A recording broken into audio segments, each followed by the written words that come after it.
যাবেন? হ্যাঁ যাও। তুমি হ্যাঁ মই। তুমি রিকশা চালাও? আবার মনে কি বলতে আছে, মুই তো ছোটবেলা থেকে রিক্সা চালাই। আপনার কোনো সমস্যা? এই খবরদার আমার সাথে ফাইজলামি করবে না। তুমি যে রিকশা চালাও সেটা আমাকে বিয়ের আগে বলো নাই কেন? মুই আপনার কেন বলবো? আপনি কেডা? আমি কেডা মানে আমি তোমার বউ। আপনার চেহারা, চোখ, হাত, পা, গাল, গলা সবকিছু হুবহু আমার স্বামী সবুজের মতো।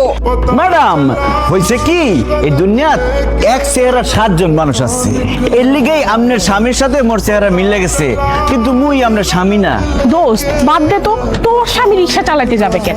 এইটা তো স্বামী না, চল তো। আচ্ছা এই আপনি আপনার শার্ট খুলেন, কারণ আমার স্বামীর বুকের মধ্যে একটা জন্ম দাগ আছে, কালো দাগ। সেই দাগ যদি আপনার বুকের মধ্যে না থাকে তাহলে আমি বিশ্বাস করে নিব আপনি আমার স্বামী না। এনা হাত ধরতো না আমি খুলবো না সাহেব, এই খবরদার মোরে ধরবেন না। দোস্ত কালো দাগ তো সত্যি সত্যিই আছে। এই সত্যি করে বলেন তো আপনি কে? ধরা যখন পড়ে গেছি আর মিথ্যা কথা বলবো না শান্তি। আমি সবুজ, তোমার স্বামী। আমার চাকরি চলে গেছে তো, তাই রিক্সা চালাইতেছিলাম, কি আর করবো বলো। ছি শান্তি, ছি, তুই একটা রিক্সাওয়ালাকে ভালোবেসে বিয়ে করছস? তুই এত সুন্দর একটা মেয়ে, ভার্সিটির সব ছেলে তোকে পছন্দ করতো, আর তুই রিক্সাওয়ালার সাথে সংসার করতেছিস। আমি তো তোর মতো দেখতে এত সুন্দর না, তারপরেও আমার জামাই সরকারি চাকরি। আল্লাহ, তোর রুচি এত খারাপ, তোর স্বামীর পরিচয় জানার পর তো লজ্জায় আমারই মাথায় হেঁটে হয়ে যাচ্ছে। তোর সাথে আমি আর কোনো সম্পর্ক রাখবো না, কারণ আমার জামাই সরকারি চাকরি করে। তোর সাথে সম্পর্ক রাখলে আমার কোনো মান সম্মানই থাকবে না। রিক্সাওয়ালার বউ রিক্সাওয়ালার সাথেই থাকে।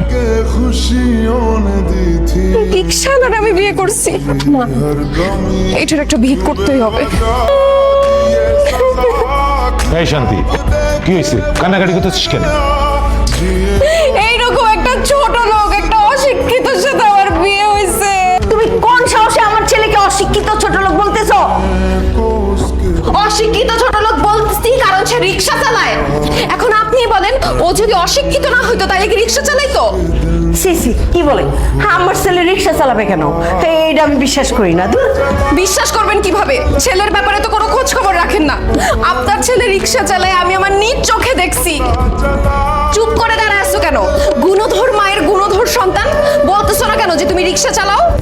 হ্যাঁ বাবা, শান্তি ঠিক কথাই বলেছে, আমি রিক্সা চালাইছি। এবার আমার কথা বিশ্বাস হলো তো শাশুড়ি আম্মা যে আপনার ছেলে রিক্সা চালায়? এবার বুঝছেন আমি যে আপনার ছেলেকে ছোট লোক বলছি, অশিক্ষিত বলছি, এমনি এমনি বলি নাই। সে আসলে অশিক্ষিত, আসলে একটা ছোট লোক। ছি ছি ছি ছি, ওর ভাবতেই অবাক লাগছে আমার মেয়ের জামাই রিক্সা চালায়। আপনাদের কোনো মান সম্মান না থাকতে পারে, কিন্তু আমার তো মান সম্মান আছে। বাইরে যদি জানাজানি হয়ে যায় যে আমার মেয়ের জামাই রিক্সা চালায়, তাহলে আমার মান সম্মান কিছুই তো থাকবে না, আমি মুখ দেখাতে পারবো না। শান্তি, এই জন্যই আমি তোকে বলেছিলাম প্রেম করে বিয়ে করিস না, কিন্তু তুই তো আমার কথা শুনলি না। বাবা, আমার অনেক বড় ভুল হয়ে গেছে। আমি যদি জানতাম ওদের ফ্যামিলি এরকম ছোট লোক, এরকম রিক্সাওয়ালার ফ্যামিলি, তাইলে আমি জীবনেও এখানে বিয়ে করতাম না।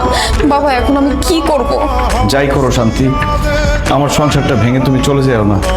তোমার সাথে আমি সংসার করতে চাই, আমি তোমাকে ভালোবাসি। ঠিক আছে, তুমি যদি আমার মেয়ের সাথে সংসার করতে চাও তাহলে আমার একটা কথা রাখতে হবে। কি কথা রাখতে হবে বলেন?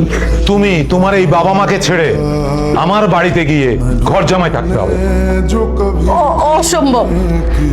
আমার ছেলে আমার কলিজার টুকরা, আমার বুকের ধন। আমার ছেলে এই বাড়িতে আমগরে কোনো হানে থাকবো না। ঘর জামাই যাওয়ার তো প্রশ্নই ওঠে না। আল্লাহ দোহাই বিয়ে সাহেব, এই কথা বলবেন না প্লিজ। সবুজ, আমার বাবা যা বলছে তুমি এখন সেটা করবা। তুমি এখন আমাদের বাসায় যাবা, আমাদের বাসায় ঘর জামাই হয়ে থাকবা। অসম্ভব। প্রয়োজন পড়লে আমার ছেলেরে আমি ভিক্ষা করে খাওয়াবো, তাও আমার ছেলে আমগরে চাইরে কোথাও যাইবো না। আমার ছেলেরে আমি যাইতে দিবই না। সবুজ, তুমি এখন বলো কি করবে? তুমি কি আমার সাথে আমাদের বাড়িতে গিয়ে ঘর জামাই থাকবে, নাকি তোমার বাবা মার সাথে থাকবে? সবুজ, চুপ করে আসিস কেন? তুই তুই তোর মায়ের সাথে থাকবি। আজকে রাতটা আমাকে সময় দেন, আমি কালকে আপনাকে জানাচ্ছি। শান্তি, আমি এখন গেলাম। যেভাবেই হোক জামাইকে আমাদের বাসায় নিয়ে যেতেই হবে। তুই জামাইকে রাজি করা, আমি কাল সকালে আবার আসবো, তোকে আর জামাইকে নিয়ে যাবো। যা, ব্যাগটা গুছিয়ে দেন।